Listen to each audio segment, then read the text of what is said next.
যৌক্তিক অসঙ্গতি বা এসআইআর নামে বৈধ বাঙালি ভোটারদের গণহেনস্থা এবং বহিরাগতদের ভোটার তালিকায় ঢোকানোর অপচেষ্টার প্রতিবাদে নির্বাচন কমিশনের অফিসের সামনে বিক্ষোভ প্রদর্শন ও ডেপুটেশন প্রদান করল বাংলা পক্ষ।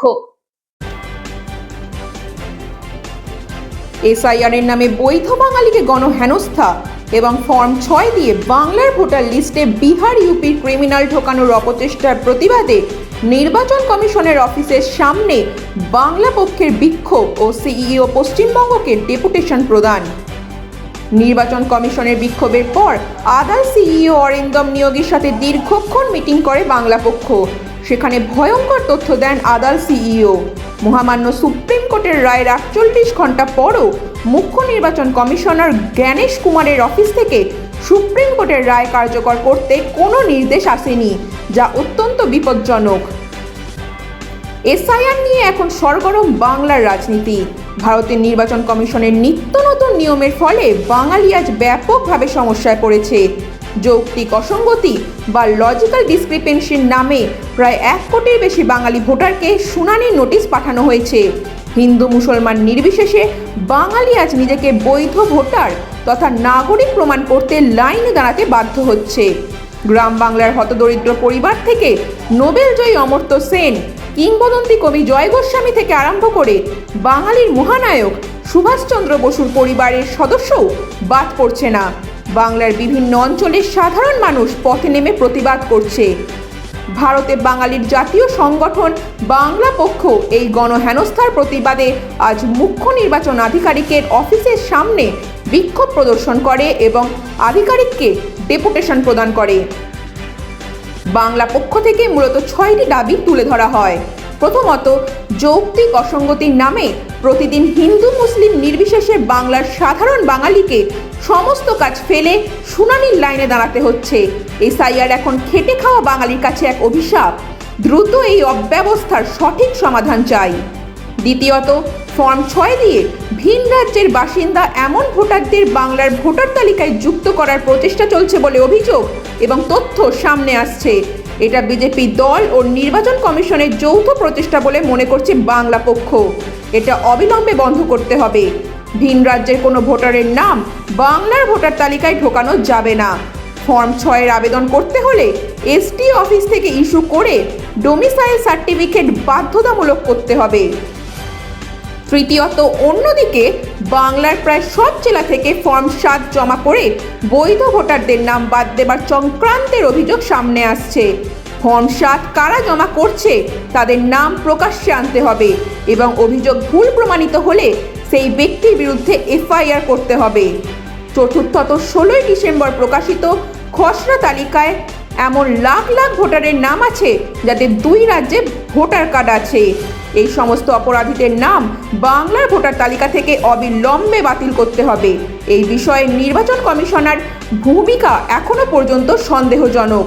পঞ্চমত, বাংলা তথা ভারতের অহংকার নোবেলজয়ী ভারতরত্ন অমর্ত্য সেন, ভারতের স্বাধীনতা লাভের কাণ্ডারি বীর সুভাষচন্দ্র বসুর পরিবারের সদস্য কবি জয় গোস্বামীর মতো মানুষদেরও শুনানি নোটিশ প্রদান করা হচ্ছে।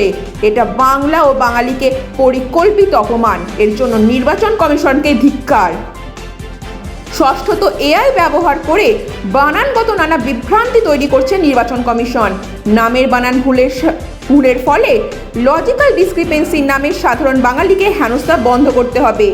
এই ভুলের দায় নির্বাচন কমিশনের, কিন্তু শাস্তি দেওয়া হচ্ছে বাঙালিকে। হিন্দিভাষী কর্মী দিয়ে বাঙালির নামের বানান ঠিক করা আসলে অপদার্থতার পরিচয়। 2002 এবং 2025-এ বাংলা নাম ঠিক থাকলেও ইংরেজি নামের বানানে গরমিল। এর ফলে নোটিশ পাচ্ছে লাখ লাখ বাঙালি। দায় নির্বাচন কমিশনের, এটা দ্রুত বন্ধ করুন।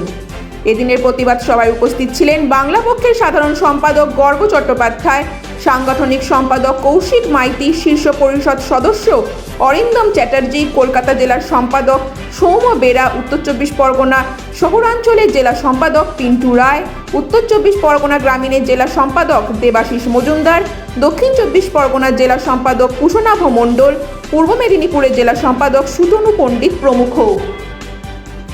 সিইও অফিসে আলোচনা ও ডেপুটেশনের পর সাধারণ সম্পাদক গর্গ চট্টোপাধ্যায় গর্জে ওঠেন, আজ ভারতে বীর সুভাষচন্দ্র বসুর পরিবারকে বৈধতা প্রমাণ করতে হচ্ছে, এর থেকে লজ্জার কিছু হতে পারে না। এমনকি সুপ্রিম কোর্টের নির্দেশের 48 ঘন্টা পরেও জ্ঞানেশ কুমার কোনো পদক্ষেপ না করে সুপ্রিম কোর্টকে অমান্য করে লাখ লাখ বাঙালিকে হেনস্থা করে চলেছে। অন্যদিকে ফর্ম 6 এর মাধ্যমে যারা বাংলার ভোটার লিস্টের নাম তুলছে তাদের হোম স্টেট প্রকাশ করতে দাবি জানিয়েছে কমিশনের কাছে। কোনো সদুত্তর তারা দিতে পারছে না। আমাদের দীর্ঘ মিটিংয়ে মনে হলো সিইও পশ্চিমবঙ্গ অফিসে কোনো কিছু করার ক্ষমতা নেই। জ্ঞানেশ কুমার যা বলবেন বাঙালির ক্ষতি করতে এরা সেটাই করবে। বাঙালি অফিসারদের সিদ্ধারা সোজা রাখতে অনুরোধ করছি। সাংগঠনিক সম্পাদক কৌশিক মাইতি বলেন, বিজেপি হাওয়া গরম করে 1.5 কোটি রোহিঙ্গা তাড়ানোর গল্প দিয়ে এসআইআর শুরু করলো। খসড়া তালিকায় কোনো রোহিঙ্গা খুঁজে না পেয়ে বিজেপির নির্দেশে অমিত শাহকে খুশি করতে 1 কোটির বেশি বৈধ হিন্দু মুসলিম বাঙালিকে হেনস্থা করা শুরু হয়েছে। এই কদিনে এত লাখ মানুষের শুনানি সম্ভব না, গণবিক্ষোভও হচ্ছে। এই অজুহাতে বিজেপি এসআইআর প্রক্রিয়া বন্ধ করতে চাইছে। আর একটি ভয়ঙ্কর ষড়যন্ত্র সামনে আসছে। লাখ লাখ বাঙালিকে হেনস্থার মাধ্যমে অরাজকতা সৃষ্টি করে এই এসআইআর শুনানি প্রক্রিয়া ভোটের আগে নির্দিষ্ট সময় শেষ না হলে তারা রাষ্ট্রপতি শাসনে ভোট করার ষড়যন্ত্র করছে।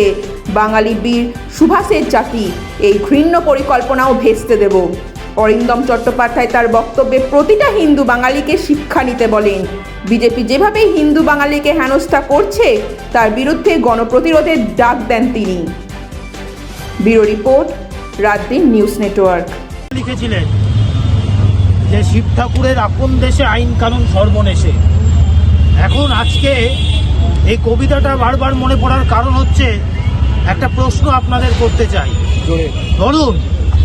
ধরুন একজন কোনো মানুষ, একজন কোনো আধিকারিক সুপ্রিম কোর্টের রায় মানল না, তারপর কি হবে? ধরা গেল জ্ঞানেশ কুমার সুপ্রিম কোর্টের রায় মানল না, যেটা হচ্ছে 48 ঘন্টা পেরিয়ে গেছে, তারপর কি হবে? তারপর কি হবে এই প্রশ্নের উত্তর আপনারাও জানেন না, এই প্রশ্নের উত্তর আমরাও জানি না। কেন জানি না? কারণ আজ পর্যন্ত স্বাধীন ভারতে এই ঘটনা ঘটেনি। সুপ্রিম কোর্টের রায় মানেনি, এরকম ঘটনা ঘটেনি। বা রায় যদি না মানে তাকে পুলিশ দিয়ে ধরা যায়। হ্যাঁ, এ তো নিজের এ কিন্তু নিজের একটা রক্ষা কবচ তৈরি করে নিয়েছে, যে রক্ষা কবচের মাধ্যমে সে এই রায় না মেনেও বহাল তবিয়াতে থাকতে পারে। এখন প্রশ্ন হচ্ছে তাহলে উদ্দেশ্যটা কি? আমার আগের বক্তারা বলেছে যে উদ্দেশ্য 2-3টে হতে পারে। এক, সঠিক সময় এসআইআর করা যাচ্ছে না, এসআইআর করার পরিস্থিতি নেই, চারিদিকে অশান্তি হচ্ছে, এদিকে সরকারের সময় শেষ হচ্ছে, সময়কাল শেষ হচ্ছে, তাই রাষ্ট্রপতি শাসন জারি করে দাও। অন্যদিকে আমরা কি দেখতে পাচ্ছি যে নতুন নাম ঢোকাবার যে প্রক্রিয়া, সেই প্রক্রিয়াটাকে অপব্যবহার করে বহু মানুষকে একসঙ্গে হাজারে হাজারে মানুষকে একদিনের মধ্যে ঢুকিয়ে দেওয়া হচ্ছে। এবং তাদের বয়স, তারা কিন্তু কেউ নতুন ভোটার নয়, তারা 40, 50, 30 নানা বয়সের মানুষ। অর্থাৎ একটা দ্বিতীয় চক্রান্ত তৈরি করা হচ্ছে। আর এর একটা তৃতীয় অংশ আছে কি, যে আমরা দেখতে পাচ্ছি গোছা গোছা ফর্ম নিয়ে গিয়ে বাঙালি, হিন্দু বাঙালি অঞ্চলগুলোতে যে ভোটাররা আছে তাদের নাম বাদ দেওয়ার একটা চেষ্টা করা হচ্ছে।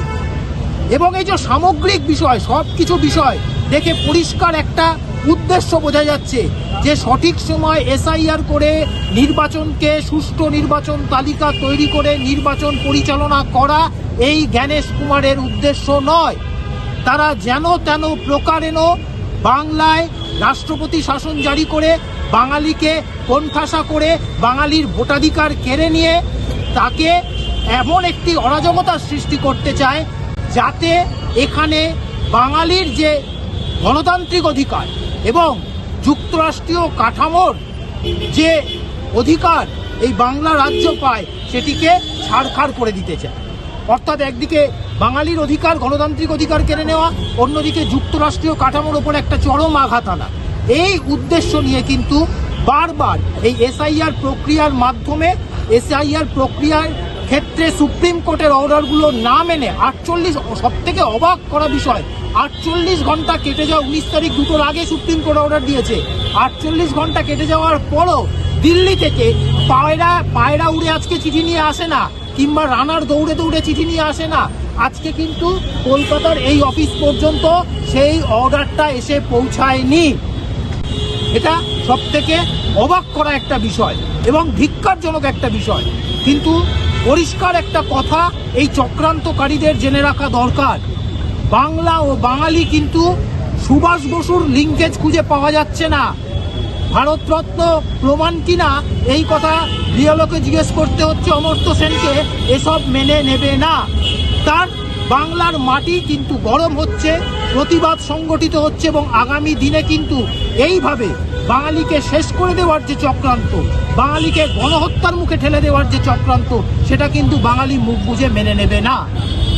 এই বিষয়টা আমরা পরিষ্কারভাবে সেখানে জানিয়ে এসেছি, যে আধিকারিক ছিলেন তাকে জানিয়ে এসেছি এবং যে বিষয়গুলো আমরা সেখান থেকে জানতে পারলাম, এই যে সুপ্রিম কোর্টের রায়কে প্রায় ফুৎকারে উড়িয়ে দেওয়ার যে প্রবণতা, যে ঘটনা ঘটেছে, সেই ঘটনা কিন্তু সমস্ত বাঙালির কাছে, সমস্ত মিডিয়ার কাছে, সমস্ত ভারতের কাছে আমরা তুলে ধরলাম। এই বলে আমি আমার বক্তব্য শেষ করছি।